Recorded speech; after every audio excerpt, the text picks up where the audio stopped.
I'm Corbett Wall with DV Auction, here with your feeder flash for Monday, July the 10th, and took a little week off there and hope everybody had a good 4th. I had a good 4th and ready to get back here and talk about your commercial cattle markets. Didn't have a whole lot go on over the week. Like I said, had a couple specials. We'll talk about them. The board was a little bit weaker, but not terrible. Your fats kind of held their own ground. And we're finally starting to see some of these grass yearlings start to break loose in your major grazing areas. We'll talk all about that. But your board for last week ended the week with live cattle closing Friday at $114.77 on the August. That's down $1.53 for the week, so that's not terrible. Feeder cattle August contract $145.02, down $2.90. That was a little bit worse, but still not a disaster. But the market was down hard early and then was up good on Thursday, which was kind of important because it gave an opportunity for some of these guys to sell some of these direct cattle in the country. And they did do quite a bit of business there in the country, and then we'll see a lot of follow-up to that this week as we get into some big videos. But your fat cattle trade for last week, 75,200 head through Thursday there, and not really anything going on to speak of on Friday. But your live steers are going to average close to 117.50. That's about $1 lower. Dressed steers around 188. That's going to be about $2 lower. So, you know, the way we've been losing ground here the last several weeks, that wasn't horrible for a holiday week with a shortened kill there. But your slaughter was, you know, it's not going to be like a regular week, but it was decent for a holiday week. Through the week there, 546,000 head of cattle slaughtered, and that was 32,000 more than the same holiday week a year before, so that's not too bad. But you look at some activity going on out in the Flint Hills and the Osage region. Those double stock cattle got to come off here at the end of the week. Most of them have to be off by around the 15th or so. And so they've got to get some wheels under those cattle, and they need a destination for them. Not very many of those guys are going to want to feed their own. Sometimes you get guys that own their own pasture that got guts enough to go in there and feed their own cattle. But a lot of these guys are just backgrounders and grazers. They've rented those pastures in there. They like to buy calves and sell yearlings, and they're not too crazy about getting in that rich man's game of trying to feed cattle, and they don't have their own grain. So most of them are going to find a home for those cattle this week here if they haven't already done that. Talked to a contact of mine out there and was telling me that he had been on a trade with several strings of yearlings, and I'm talking about the kind, I mean those all black deals that can read and write.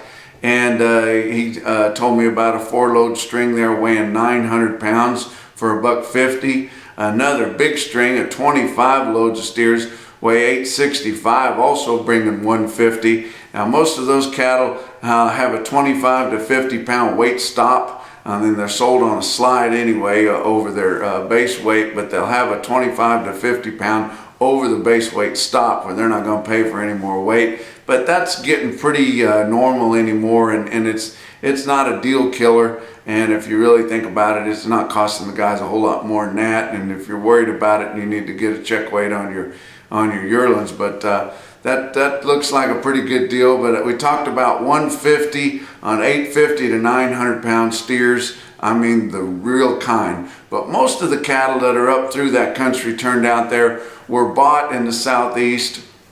Not anything against them. They buy them down there because those cattle got a little bit more age, and they will absolutely turn a flip on that native grass out there. But they're colored up quite a bit. Of course, they're all put together, and they're just a little plainer type of cattle. They will still do it all when you get them in the feed lot. And really, if you see the guys that feed plainer type cattle, cheaper kind of cattle, they usually end up making more money if they can handle it. And they're not going to have any health problems with those cattle. They've been turned out together all summer so far, and they will probably gain just as well as or better than some of those you know, fancier cattle up there. But they're not going to bring the full ticket.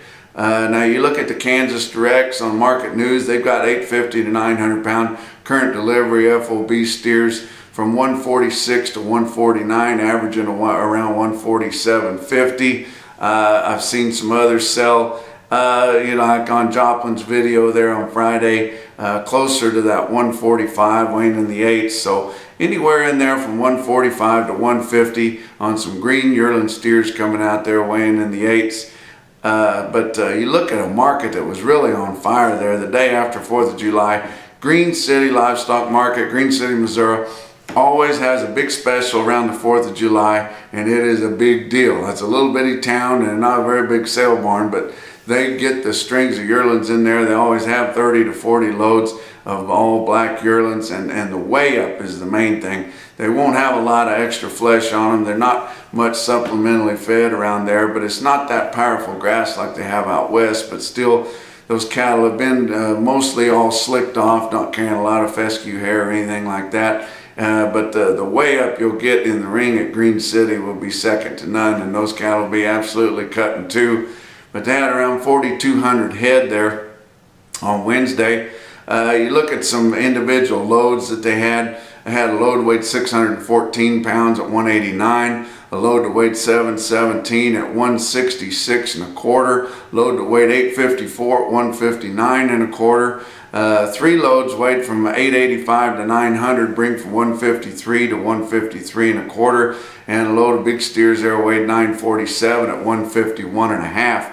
But you throw them all together on the breakdowns, had 412 7-weight steers, average 162.36.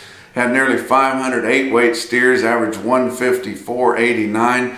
And a little over 350 had a 9-weight steers there, average 149.69. But the weigh up will be great. It's not out of the ordinary for those cattle to unload in Nebraska or Iowa or Illinois at a farmer feeder and weigh more coming off the truck than they did going through the ring after they got their drink there, after they got sold.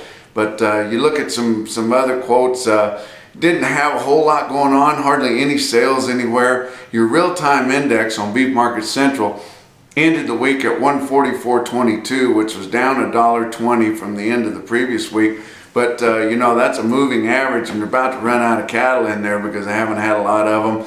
The RTI does not have the Green City market in there, and the CME index does without anything else, is why it is running way up there around 146, and that's quite a bit more than you can get for an average 800-pound steer there. But you look, they did have a market late in the week, Lexington, Nebraska. You look there, they had 120 head of steers on Beef Market Central. You ever see an individual quote, 130 on Friday, weighed 865 at 154 and a quarter. It's a full breakdown of the sale, which they just about had some big yearlings, and they didn't have any calves, any odds or nothing. Didn't take long to have that sale. But they had 417 had a 8-weight steers, average 860 at 150.106, and 1,080 had a 9-weight steers, average 951 at 144.23. Now, I doubt that they get that kind of money for those yearlings on those big videos, but we got a bunch of big videos coming up this week. The week in the Rockies, which is Superior's biggest deal really, maybe the Bell Ringer's big in the wintertime, but this is their biggest summer sale. It's a full week there in Breckenridge, Colorado, which I think they're having a forest fire right there right now, so we'll see whether they get to continue having to sell there or have to move it somewhere else. But they're offering like 233,000 head of cattle, but there'll be a lot of fall calves on there, and that's a big deal. Another big market you can watch right here on dvauction.com will be your Western video market, having that in Reno, Nevada this week. 3 big days, all starting at 11 o'clock Central Time. So you can get on there, and I know, Western has a lot of Californian cattle way out there on the Pacific, but they do, that first day, have a lot of Nebraska cattle, some Nebraska yearlings. They've got some South Dakota yearlings. They've got some Kansas cattle on there. But don't forget Western Video Market. You can go on their website and log into the sale, or you can go to dvauction.com and watch and bid right there on the sale right at the time it's going on. Also, got on Monday night, smaller sale that is one of my favorites there that I like to talk about, which is the Virginia Cattlemen's Association tele-auction. It'll be 6 o'clock Eastern time, but 5 o'clock Central. They've got several loads of cattle on there. It'll be Monday, July the 10th. And if you haven't watched one of those sales, it's fun to watch, and you can sure get some cattle on there, and they'll perform for you too. But back in the swing of things, and right here on your feeder flash, and we'll try to keep you up to date. That's your feeder flash for Monday.